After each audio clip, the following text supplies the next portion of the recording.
This is my 2003 Honda Accord V6, and the radio light has gone out for quite a few years, and I just recently was able to repair it.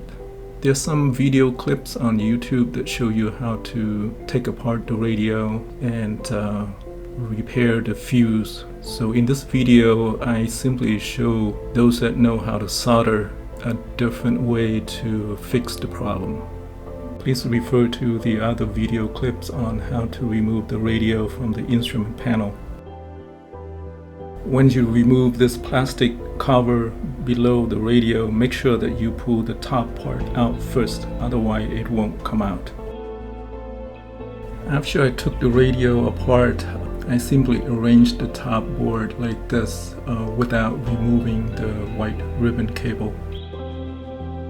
The fuse that I needed to jump is R797 2.3 amp fuse.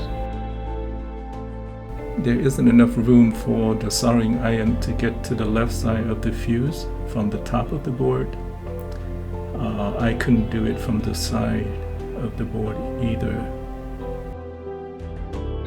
With an ohm meter, I was able to find out that the left side of the fuse is connected to the bottom side of this D710 diode.